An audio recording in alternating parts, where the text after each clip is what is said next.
काव्यशास्त्र विनोदेन कालो गच्छति धीमता. ह्या संस्कृत श्लोकाच्या एका पदाचा अर्थ असा आहे की काव्य शास्त्र यांनी धीमता म्हणजे बुद्धिमान लोक आपल्या मनाचा आनंद मिळवतात. तर चार बुद्धिमान लोक जेव्हा एकत्र येतात तेव्हा ते त्यांचा वेळ कसा घालवतात? काव्य शास्त्र यांच्याविषयी चर्चा करून स्वतःच्या मनाला आनंदित करतात. या उलट बरीचशी लोक जेव्हा एकत्र येतात तेव्हा ती त्यांचा वेळ कसा घालवतात? कमेंटमध्ये आम्हाला नक्की सांगा. विद्यार्थी मित्रांनो, मी आहे योगेश पाटील आणि आपण पाहत आहात संस्कृत साधना. आज आपण पाहणार आहोत चतुर्दशः पाठः काव्यशास्त्र विनोदः. त्याची प्रस्तावना आपण आधी बघूयात. संस्कृत भाषायाम सुभाषितानां महाभांडारम विद्यते. संस्कृत भाषेमध्ये सुभाषितांचं एक महान असं भांडार आहे. कानिचन सुभाषितानी चमत्कृती पूर्णानी. काही सुभाषित ही चमत्कृती पूर्ण आहे. चमत्कृती पूर्ण म्हणजे काय की त्याच्यात एक गंमत आहे, एक वेगळी गंमत आहे. काय गंमत आहे? आपण जे पुढे सुभाषित बघणार आहोत त्यात आपल्याला नक्की कळेल. तेषाम अर्थावबोधः न सरलः. त्यांच्या अर्थांचा बोध हा सरलतया होत नाही. प्रहेलिकाः कूटप्रश्नाः समस्यापूर्तिः च एते प्रकाराः अस्माकं कृते मस्तिष्क खाद्यम एव. प्रहेलिका म्हणजे कोडी. हिंदीमध्ये पहेली हा जो शब्द आलाय तो संस्कृत मधल्या प्रहेलिकावरून आलेला आहे. कूटप्रश्नाः समस्यापूर्ती. समस्यापूर्ती नावाचा एक प्रकार आहे ज्याच्यामध्ये पूर्वीच्या काळी राजे लोक कवी लोकांची परीक्षा घेण्याकरता त्यांना एखादं वाक्य एखादं पद द्यायचे आणि कवींनी ते पद त्यांच्या एखादं काव्य करून श्लोकामध्ये बसवून तो सादर करायचा. च एते प्रकारः अस्माकं कृते मस्तिष्क खाद्यमेव. असे जे हे प्रकार आहेत ते आपल्यासाठी मस्तिष्क म्हणजे आपल्या बुद्धीचं खाद्यच आहे. सुभाषितानां रचना हास्यरसपूर्णा हृद्याच. सुभाषितांची रचना ही याच्यामध्ये हास्यरस पण असतो आणि ती हृद्या म्हणजे मनाला आनंद देणारी, हृदयाला भावणारी अशी असते. अतएव एते काव्य प्रकाराः वाचकानां मनः विनोदयन्ति. आणि म्हणूनच हे काव्य प्रकार वाचकांचं मनोरंजन करतात. आपण आता खाली काही श्लोक वाचूयात. साक्षरा विपरीताश्चेत राक्षसा एव केवलम सरसो विपरीतोपि सरसत्वं न मुंचती. म्हणजे साक्षरा हा शब्द म्हणजे साक्षरा म्हणजे लिटरेट लोक, शिकलेले लोक. साक्षरा ह्या शब्दाचं जर आपण विपरीत केलं म्हणजे उलट केलं तर काय होईल? हा रा इथे येईल. रा क्ष सा. साक्षरा विपरीताश्चेत राक्षसा भवती. म्हणजे साक्षर लोक जर विरुद्ध गेले आपल्या तर ते राक्षसासारखे होतात. ते आपल्याशी राक्षसासारखे वर्तन करू शकतात. परंतु या उलट सरसो म्हणजे सरसो विपरीतोपि सरसत्वं न मुंचती. सरस लोक जे असतात म्हणजे रसिक गोड स्वभावाचे लोक, सरस, हे जरी विपरीत गेले तरी ते त्यांचा चांगलेपणा गोडपणा सोडत नाहीत.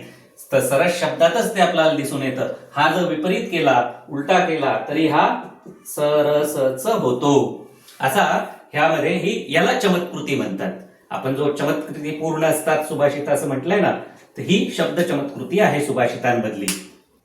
ह्या पहिल्या श्लोकाचा थोडा आपण सूक्ष्मात विचार केला तर असं लक्षात येईल की साक्षर म्हणजे शिकलेले लोक जर ते विपरीत गेले, विरुद्ध गेले तर त्यांच्याकडे ज्ञान असल्यामुळे ते एखाद्यासाठी जास्त नुकसानकारक ठरू शकतात.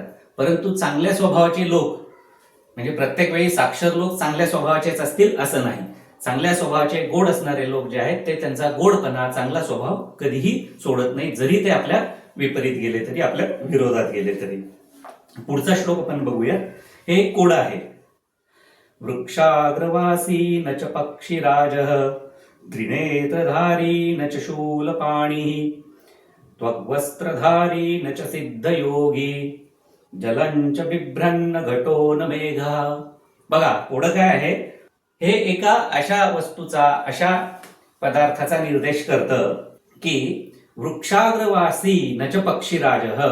वृक्ष म्हणजे झाड, झाडाच्या अग्र म्हणजे टोकावरती, झाडाच्या टोकावरती राहतो परंतु पक्षीराज नाही. पक्षीराज म्हणजे कोण? गरुड, पक्ष्यांचा राजा. तो टोकावर राहतो की नाही. त्रिनेत्रधारी न च शूलपाणिः. त्रिनेत्रधारी आहे, 3 डोळे आहेत, पण शूलपाणी नाहीये. शूलपाणी म्हणजे काय? शूल म्हणजे त्रिशूल, पाणी म्हणजे हात. ज्याच्या हाती शूल आहे असा तो कोण? शंकर. म्हणजे 3 डोळ्यांचा आहे पण शंकर नाही. त्वक वस्त्रधारी नच सिद्ध योगी. त्वक वस्त्रधारी म्हणजे काय? ज्यानं झाडांच्या सालीचे वस्त्र परिधान केलेले आहेत, म्हणजे वल्कल परिधान केलेले आहेत, परंतु तो सिद्ध योगी नाहीये. सिद्ध योगी म्हणजे काय? योगी महापुरुष, योगी पुरुष वगैरे असतात ना, ज्यांनी अनेक सिद्धी प्राप्त केलेल्या असतात, त्यांना सिद्ध योगी असं म्हणतात, जे सहसा हिमालयात, जंगलात अशा ठिकाणी झाडांच्या सालींची वस्त्र, साधी वस्त्र वापरून राहतात. चौथं काय म्हटलंय? जलम च बिभ्रन्न घटो न मेघा. म्हणजे जो जल धारण करतो परंतु घटही नाही आणि मेघही नाही. घट म्हणजे भांड, बरोबर आहे. जल धारण करतो म्हणजे आपण म्हणू शकतो की भांड आहे, पण तो भांडही नाहीये आणि मेघही नाहीये, म्हणजे जलदही नाहीये. मेघाला दुसरा समानार्थी शब्द काय आहे? जलद. जलद म्हणजे जल देणारा, पाणी देणारा मेघ म्हणजे ढग. तर वृक्षाग्रवासी नच पक्षीराज. झाडाच्या टोकावरती राहतो परंतु गरुड नाही. त्रिनेत्रधारी नच शूलपाणी. 3 डोळे आहेत पण शंकर नाही. त्वक वस्त्रधारी नच सिद्ध योगी. वल्कल धारण करतो परंतु कोणी सिद्ध योगी नाहीये. जलम च बिभ्रन्न घटो न मेघा. जल धारण करतो परंतु घटही नाहीये आणि मेघही नाहीये. काय आहे बरं असं? तर असं आहे नारळ.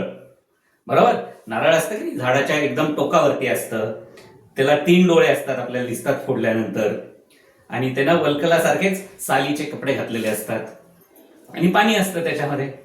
पुढचा श्लोक आहे तातेन कथितम पुत्र पत्रम लिख ममाज्ञया न तेन लिखितम पत्रम पितुराज्ञा न लंघिता. बघा काय गंमत आहे, चमत्कृती पूर्ण असतात असं पण म्हटलंय ना, तर ही सगळी उदाहरणं त्याचीच आहे. याचा आपण जर अन्वय पाहिला तर तो असा आहे, तातेन कथितम म्हणजे वडील म्हणतात, हे पुत्र मम आज्ञेया पत्रम लिख, म्हणजे हे मुला माझ्या आज्ञेने पत्र लिही. तेन पुत्रेण पत्रम न लिखितम, तर पुत्रांनी पत्र लिहिलं नाही. तथापि पितुः आज्ञा न लंघिता, पण पित्याची आज्ञाही लंघन केली नाही, मोडली नाही. कसं बरं शक्य आहे? पित्याने सांगितलं पत्र लिही आणि त्यानं पत्र लिहिलंही नाही तरी आज्ञा मोडली नाही, हे कसं काय शक्य आहे? तर ह्याच्यामध्ये अर्थसंगतीही दिसत नाही है ना. श्लोकामध्ये आपल्याला असं वाटतं काहीतरी चुकलं या श्लोकामध्ये. यदि न तेन इति एक पदम क्रियते चेत न तेन इति पदेन अर्थबोध भवति. तर ह्या श्लोकामध्ये सुरुवातीला जे लिहिलेलं आहे न तेन लिखितम असं जे म्हटलं आहे, न तेन लिखितम, तर हा जो न आहे हा नकारचा न नाहीये, हा नकारचा न नाहीये, म्हणजे हा निषेध दर्शवणारा न नाहीये. तर हा जर आपण याला जोडला तर हा शब्द होतो नतेन. तर आता जर आपण हा शब्द असा वाचला हा श्लोक, नतेन लिखितम पत्रम पितृराज्ञा न लंघिता, म्हणजे नतेन म्हणजे नमन करून, नत होऊन, नतेन लिखितम पत्रम, त्यांनी पितृआज्ञा मोडली नाही. म्हणून नतेन इति पदेन अर्थबोध भवति. नतेन ह्या पदाने अर्थाचा बोध होतो. नतेन नाम नम्र स्वभावेन. नतेन म्हणजे कसं? नम्र स्वभावाने. पुत्रेन पत्रम लिखितम, पुत्राने पत्र लिहिलं. अपि च पितुः आज्ञा न लंघिता. पुढचा श्लोक आहे न तस्यादिर्न तस्यांतः यो मध्ये तस्य तिष्ठति तवाप्यस्ति ममाप्यस्ति यो जानाति स पंडितः. हा पण अतिशय सुंदर एक कोडच आहे. न तस्य आदिर म्हणजे त्याचा आदी नाही, म्हणजे त्याची सुरुवात नाही, असा त्याचा वाच्यार्थ काय होतो बघा. न तस्य आदिर, त्याचा आदी नाहीये, सुरुवात नाही. न तस्यांतः आणि त्याचा अंत नाहीये. यो मध्ये तस्य तिष्ठती, त्याच्यामध्ये य आहे. तव अपि अस्ति मम अपि अस्ति. यो जानाति सह पंडिता, ते तुझ्याकडे आहे माझ्याकडे आहे. जो हे जाणतो तो पंडित आहे. म्हणजे काय? ज्याचा आदी नाही, ज्याचा अंत नाही, ज्याच्यामध्ये य आहे तो तुझ्याकडेही आहे माझ्याकडेही आहे, ज्याला हे कळेल तो पंडित. तर संस्कृतातून जर याचा आपण विचार केला तर आपल्याला लक्षात येईल न तस्य आदिर, न तस्य आदिर, न तस्य आदी, न तस्य आदिही म्हणजे त्याचा आदी काय? न. पुढे न तस्य अंतः, त्याचा शेवट काय आहे? न. आणि यो मध्ये तिष्ठती, यो म्हणजे यह, यह मध्ये तिष्ठती, मग त्याच्यामध्ये काय आहे? य. काय शब्द झाला तयार हा? न य न म्हणजे डोळे, जे तुमच्याकडे आहेत माझ्याकडे आहेत. मृगमीन सज्जनानां तृणजल संतोष विहित वृत्तीनां लुब्ध कधीवर पिशुना निष्कारण वैरिणो जगती. म्हणजे मृगाहा तृणानी खादंती. मृग म्हणजे काय? मृग म्हणजे हरिण, मीन म्हणजे मासे आणि सज्जन म्हणजे सज्जन लोक. हे अनुक्रमे तृण. हरिण काय खातं? तृण म्हणजे गवत. मीन म्हणजे मासे कुठे राहतात? पाण्यामध्ये. आणि सज्जनांकडे काय असते? संतोष वृत्ती असते, संतोष असतो.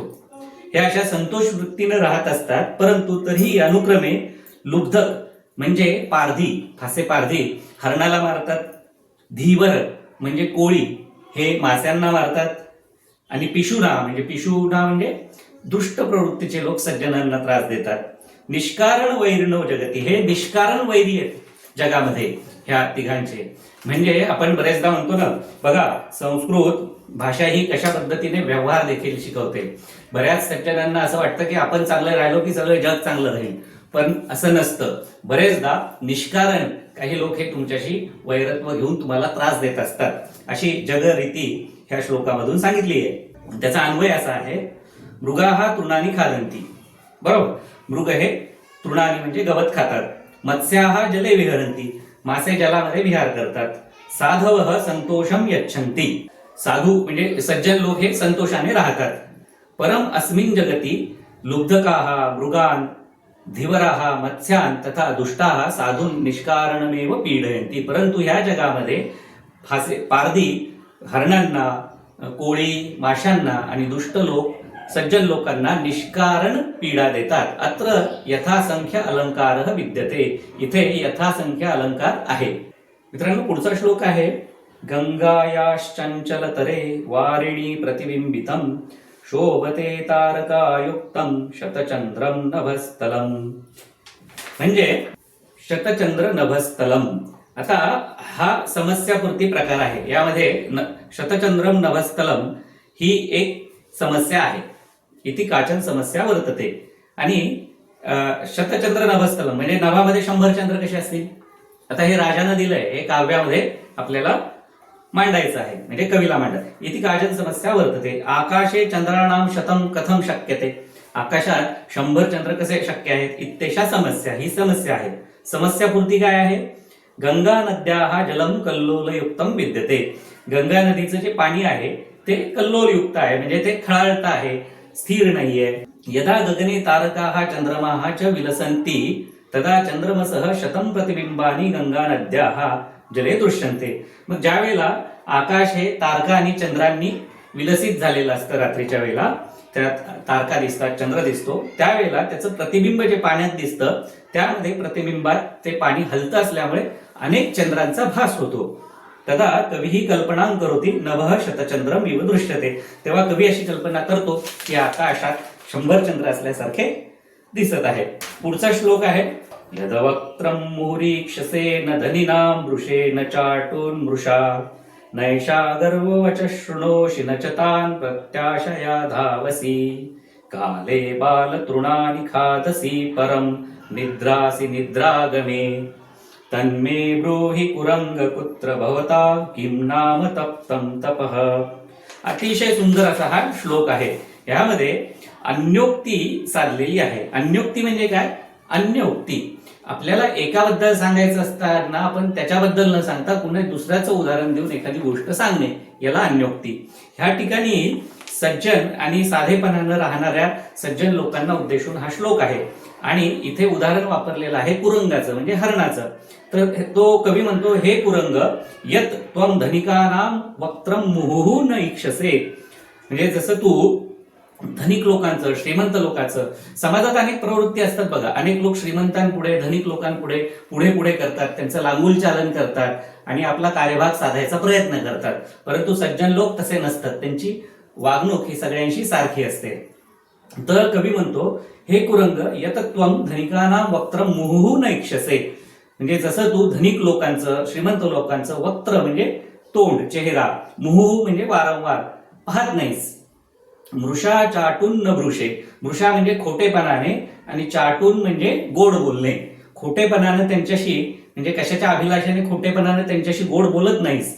येशाम गर्ववचः न शृणोशी. आणि त्यांचं दर्पोक्तीयुक्त गर्वपूर्ण, गर्व असतो ना धनिक लोकांना बऱ्याचशा, सगळ्यांना नाही, तर त्यांचं गर्वयुक्त बोलणं तू ऐकत नाहीस. प्रत्याशयाच तान प्रति न धावसी. आणि कुठल्या आशेने त्यांच्या मागे मागे तू पळत नाहीस. काले बालतृणानी खादसी. म्हणजे योग्य वेळी तू बालतृण. बालतृण म्हणजे काय? तृण म्हणजे गवत, बालतृण म्हणजे कोवळं गवत. योग्य वेळ आल्यावर तू कोवळं गवत खातोस. परम निद्रागमे निद्रासी. आणि झोप आल्यावर झोपतोस. तर कवीला त्याचा हेवा वाटतो आणि कवी काय म्हणतो पुढे, तत्मे ब्रूहि. तर मला सांग, भवता किम नाम तपः तप्तम. तू असं कोणत्या प्रकारचं तप केलेलं आहे. एषा कुरंगान्योक्तीही वर्तते. इथे कुरंगान्योक्तीही आहे, म्हणजे सज्जनांना उद्देशून केलेली ही अन्योक्ती आहे. मित्रांनो, हा व्हिडिओ जर तुम्हाला आवडला असेल तर लाईक करा, शेअर करा, सबस्क्राईब करा. संस्कृत साधना.